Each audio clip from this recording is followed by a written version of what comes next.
नमस्कार, आप देख रहे हैं न्यूज 8। चंडीगढ़ मेयर चुनाव मामले में सुप्रीम कोर्ट ने अभूतपूर्व फैसला सुनाते हुए आपके पार्षद कुलदीप कुमार को मेयर घोषित कर दिया और पहले के नतीजे को रद्द कर दिया। सर्वोच्च न्यायालय ने कहा कि लोकतांत्रिक प्रक्रिया ऐसे हथकंडों से नष्ट ना हो। अरविंद केजरीवाल ने कहा है कि कोर्ट ने इतिहास बनाया है, ये इंडिया गठबंधन की बड़ी जीत है। कोर्ट रूम से बाहर आए ये बैलेट पेपर चंडीगढ़ मेयर चुनाव के हैं। इन बैलेट्स को कोर्ट में ही जांचा परखा गया और फिर वहीं गिनती हुई। इसके बाद सुप्रीम कोर्ट ने आप पार्षद कुलदीप कुमार को मेयर घोषित कर दिया। सुप्रीम कोर्ट बहुत आगे तक गई, उसने खुद काउंटिंग की। आज सारे बैलेट जजेस ने खुद देखे, उनके सामने बैलेट 8 बैलेट जो इनवैलिड डिक्लेयर किए गए थे उनको जजेस ने खुद देखा। उन्होंने देखा कि पूरी तरह से वो प्रॉपर बैलेट हैं, वो सारे वोट पिटिशनर कुलदीप कुमार के लिए पड़े थे। और उस पर वीडियो भी देखा कि किस तरह से प्रिसाइडिंग ऑफिसर ने उन पर मार्क लगाया पहले और फिर अपने मार्क के ही तहत उसको फिर डिस्क्वालीफाई इनवैलिडेट कर दिया। तो ये आज जो वोट, ये इलेक्शन का रिजल्ट ही सुप्रीम कोर्ट ने डायरेक्टली डिक्लेयर कर दिया। तो उसमें एक फाइंडिंग है कि अब कुलदीप कुमार पिटिशनर मेयर हैं चंडीगढ़ के। सुप्रीम कोर्ट ने 1.5 घंटे तक चली सुनवाई में 20 मिनट तक 30 जनवरी की चुनावी प्रक्रिया का वीडियो सबको दिखाया। अमान्य किए गए 8 बैलेट पेपर खुद भी देखे, दूसरों को भी दिखाए। सुप्रीम कोर्ट ने कहा 8 बैलेट पेपर डिफेस नहीं किए गए थे। ये 8 बैलेट पेपर कुलदीप कुमार के पक्ष में थे। रिटर्निंग अफसर ने जो किया वो गैरकानूनी है। अदालत ये सुनिश्चित करने के लिए बाध्य है कि लोकतांत्रिक प्रक्रिया इस तरह के हथकंडों से नष्ट ना हो। अदालत को असाधारण परिस्थितियों में बुनियादी लोकतंत्र जनादेश सुनिश्चित करने के लिए कदम उठाना चाहिए। रिटर्निंग अफसर ने कोर्ट में गलत बयानी की। हम सुप्रीम कोर्ट का बहुत बहुत शुक्रिया अदा करते हैं। इंडिया गठबंधन की ये बहुत बड़ी जीत है, पहली जीत है, बहुत बड़ी जीत है और बहुत बड़े मायने रखती है। एक तरह से उन लोगों से छीन के लाए हम लोग ये जीत। ये सब करने वाले रिटर्निंग अफसर अनिल मसीह पर भी सुप्रीम कोर्ट ने कानूनी शिकंजा कसा है। मसीह को कारण बताओ नोटिस जारी किया गया है कि क्यों ना उनके खिलाफ गलत बयानी का मामला चलाया जाए। इसी के साथ सुप्रीम कोर्ट ने एक इतिहास भी रच दिया है। मतगणना केंद्र में नहीं बल्कि वोटों की गिनती कोर्ट रूम में हुई और नतीजा सुनाने वाले खुद सुप्रीम कोर्ट के जज रहे। इस फैसले से सुप्रीम कोर्ट ने यह भी संदेश दे दिया है कि अगर संवैधानिक दायरे की लक्ष्मण रेखा पार होगी तो फिर देश की सबसे बड़ी अदालत बीच में खड़ी होगी। नई दिल्ली से आजम सिद्दीकी के साथ आशीष भार्गव, एनडीटीवी इंडिया। पश्चिम बंगाल के संदेश खाली में हिंसा तनाव के साथ राजनीति गरमाई हुई है। हाई कोर्ट के दखल के बाद बीजेपी और सीपीएम के नेताओं ने संदेश खाली में पीड़ितों से आज मुलाकात की। कलकत्ता हाई कोर्ट ने राज्य सरकार और प्रशासन से सख्ती के अलावा अहम सवाल भी पूछे। 2 विपक्षी दल आखिरकार संदेश खाली पहुंचे। इसके लिए कोलकाता हाई कोर्ट को सख्त रुख अपनाना पड़ा। इससे पहले कि बीजेपी की टीम आगे बढ़ती, एक बड़े पुलिस अधिकारी जसप्रीत सिंह ने बीजेपी समर्थकों पर आरोप लगाया कि वो उन्हें खालिस्तानी कह रहे हैं क्योंकि उन्होंने पगड़ी पहन रखी है। एक पुलिस ऑफिसर जिसने पगड़ी पहना है उसको आप खालिस्तानी बोल रहे हैं। इस मुद्दे पर ममता बनर्जी ने बीजेपी पर हमला बोला। एक्स पर एक पोस्ट में उन्होंने कहा, मैं अपने सिख भाइयों और बहनों के मान को चोट पहुंचाने वाली इस गुस्ताख हरकत की सख्त निंदा करती हूं। वो अपने त्याग और राष्ट्र के प्रति अपने अटूट समर्पण के लिए जाने जाते हैं। हालांकि बीजेपी ने इस आरोप को गलत बताया। I didn't heard all these things. This kind of cheap politics always done by our CM. The issue is regarding संदेश खाली। वो कैसे अवरुद्ध हुआ है और उससे ये हटाने के लिए ये सब किया है क्योंकि उनका अपना कुछ ऑफिसर है, अपना पॉइंट्स। कोलकाता हाईकोर्ट ने ये सवाल भी पूछा कि इन आरोपों के केंद्र में जो शेख शाहजहां है वो अब तक गिरफ्तार क्यों नहीं किया गया है। अदालत ने कहा, शेख शाहजहां ऐसे फरार नहीं रह सकता। कोई एक शख्स सबको ठेंगे पर नहीं रख सकता है। शेख शाहजहां को अब तक गिरफ्तार क्यों नहीं किया गया है? आरोपों के बाद से ही वो फरार है। आप लोगों को तंग ना करें, उन्हें बोलने दें। शुभेंदु अधिकारी को दाम खाली फेरी घाट पर रोक दिया गया, जहां शायद फिर से निषेधाज्ञा लागू थी। लेकिन कोलकाता हाईकोर्ट के एक खंडपीठ ने उन्हें बस अपनी सुरक्षा के साथ आगे जाने की इजाजत दी। They are challenging Mamata police, challenging Calcutta high court order. 1 घंटा यहाँ वो लोग को रीथिंक करने के लिए मैं मौका दे रहा हूँ। 11:10 बजे 12:10 में मैं सीधा गाड़ी घुमा के कलकत्ता हाई कोर्ट जाऊंगा। इसी तरह बृंदा करात को भी शुरू में रोका गया, लेकिन बाद में आगे जाने दिया गया। कई सारे प्रयास के बाद पश्चिम बंगाल के नेता विपक्ष शुभेंदु अधिकारी संदेशखाली पहुंच पाए हैं। यहाँ पे महिलाएं उनसे मिलना चाहते हैं और उनके जो कंप्लेंट है वो करना चाहते हैं, तो वही महिलाएं यहाँ पे उनसे मिल रहे हैं। आप देख सकते हैं शुभेंदु अधिकारी यहाँ पे जो नेता विपक्ष है और भाजपा के एक और विधायक एक साथ यहाँ पे पहुंचे हैं संदेशखाली आइलैंड में, और जो लोग हैं, जो महिलाएं हैं, वो भी उनसे बातचीत करने की कोशिश कर रहे हैं। तो ये आज कई प्रयास के बाद कलकत्ता हाई कोर्ट के डिवीजन बेंच के ऑर्डर के बाद जो विपक्ष दल है उनके जो प्रतिनिधि है यहाँ संदेशखाली पहुंच पाए हैं। कैमरा पर्सन अनिरुद्ध त्रिपाठी के साथ संदेशखाली से सौरभ गुप्ता, एनडीटीवी इंडिया। उत्तर प्रदेश में सूत्रों के मुताबिक समाजवादी पार्टी और कांग्रेस के गठबंधन जो है वो सवालों के घेरे में आ गया है। सीट शेयरिंग को लेकर दोनों दलों में मतभेद बरकरार हैं। समाजवादी पार्टी ने कांग्रेस को 17 सीटों का फाइनल ऑफर दिया। एसपी चाहती है कि यूपी में राहुल गांधी की यात्रा जो उसमें कांग्रेस मंजूरी दे उससे पहले, और कांग्रेस की मंजूरी के बाद ही राहुल गांधी की यात्रा में शामिल होंगे अखिलेश। अब अगले 3 दिन यूपी में राहुल गांधी की भारत जोड़ो यात्रा है। आज भी राहुल गांधी ने रायबरेली में रैली की, तो 3 दिन में कांग्रेस को देना है जवाब।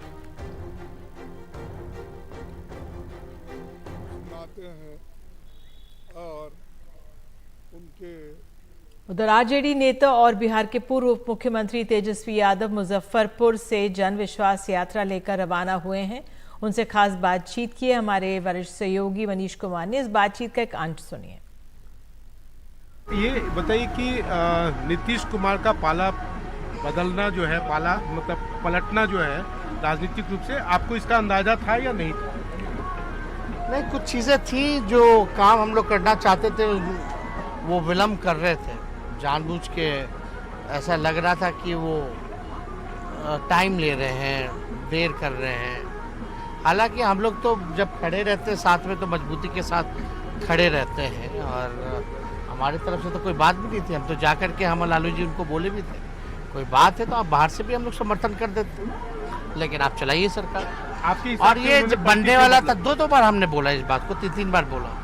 एक तो उस समय हम चाहते नहीं थे कि नीतीश जी को हम साथ लें, क्योंकि कई बार पहले भी पलटियां मार चुके थे। इस बार था कि भाई देश के सभी नेताओं का दबाव था, और जो ऑपरेशन लोटस चल रहा था अलग अलग राज्यों में, तो उनके साथ भी इनकी पार्टी तोड़ी जा रही थी। नीतीश जी कह रहे थे, कहा भी है सार्वजनिक तौर पे, तो उस समय यही हुआ कि चलो कोई नहीं, असली हम लोगों का लड़ाई 24 में है, और 24 में बीजेपी को अगर हटाना है तो ज़्यादा से ज़्यादा लोग अगर जुटे तो अच्छी बात है।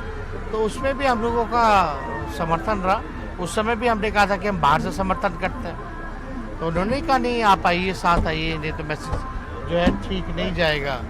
और उसके बाद भी आप देखिएगा बीच में कई बार जब भी लगता था कि कुछ दिनों रिजिग्नेशन से पहले हम लोग भी लालू जी हम लोग उनके घर गए तो बोले था कोई दिक्कत है तो हम लोग बाहर से भी समर्थन दे देंगे, लेकिन आप चलाइए सर। तेजस्वी यादव के साथ ये पूरी बातचीत आप देख सकते हैं कुछ ही देर में आज रात 8:30 बजे। और अब बात किसानों की। अब सबकी नज़र दिल्ली की सरहदों की ओर है। किसान संगठनों ने ऐलान किया है कि कल से वो शांतिपूर्वक दिल्ली की ओर मार्च करेंगे। हालांकि उन्हें दिल्ली पहुंचने से रोकने के लिए पंजाब, हरियाणा और दिल्ली में पुलिस प्रशासन द्वारा जो इंतज़ाम किए गए हैं उनसे लोगों को कुछ असुविधा भी हो सकती है। तो जो किसानों का दिल्ली चलो मार्च है, आपको बता दें सुबह 11 बजे शुरू होगा। ये दिल्ली चंडीगढ़ हाईवे इससे प्रभावित रह सकता है। शंभू बॉर्डर से मार्च शुरू करने की भी योजना बताई जा रही है। शंभू बॉर्डर के पास बैरिकेड्स तोड़े जा सकते हैं और किसान शंभू बॉर्डर के पास कड़ी सुरक्षा व्यवस्था। आपको बता दें, बुधवार से यानी कल से आईसीएसई की बोर्ड की परीक्षाएं भी शुरू हैं। हरियाणा और पंजाब में स्कूल कॉलेज बंद होने के आदेश अब तक नहीं दिए गए हैं।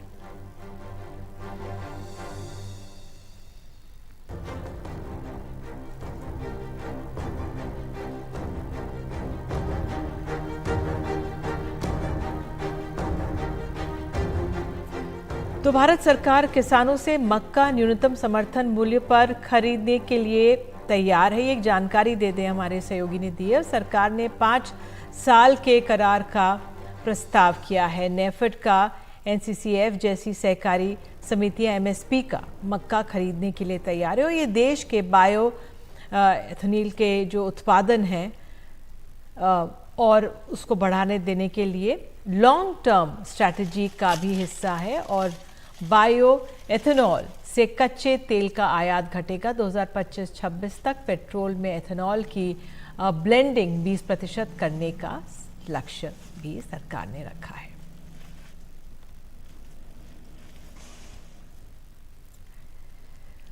मराठा आरक्षण बिल कैबिनेट से मंजूरी के बाद महाराष्ट्र विधानसभा में भी पास हो गया है। इसके बाद अब महाराष्ट्र में मराठा समुदाय के लोगों को नौकरियों में 10% आरक्षण मिलेगा। मराठा आरक्षण विधेयक पारित होते ही लोग जश्न मनाते वहां पर दिखे हैं।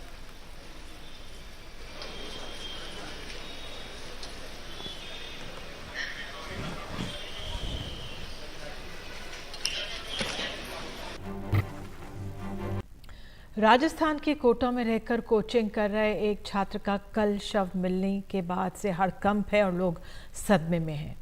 इस बीच एक और छात्र का हफ्ते भर बाद भी कोई पता नहीं चल पाया है। वो 13 फरवरी को अपने हॉस्टल से बैग लेकर निकला था और रेलवे स्टेशन पहुंचा था। वहां पर वो बैग रखकर ऑटो से कहीं निकल गया और उसके बाद से कोई जानकारी नहीं मिल पा रही है।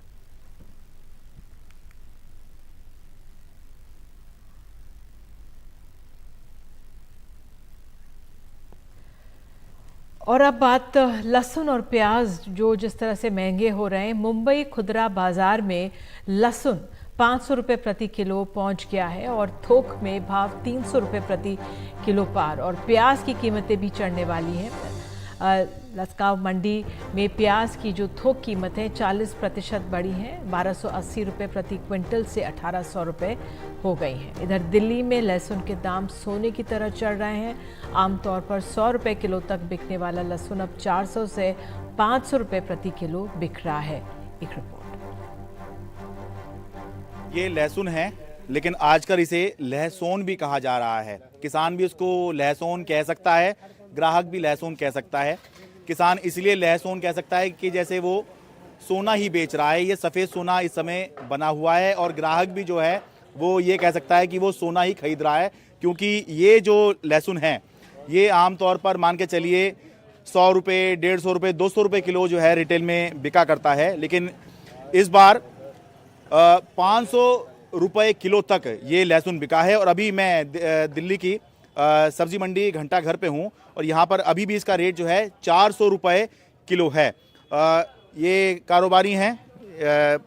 आपका नाम क्या हुआ जी? मुकेश जी, थोड़ा बताइए ऊपर में कितने में बेचा है आपने लहसुन इस बार? आपके बार महंगा डाला हूँ, 480 रुपये किलो।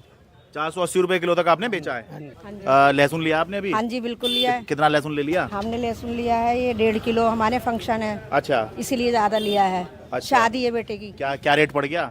इन्होंने हमें 100 रुपये पाव बताया है।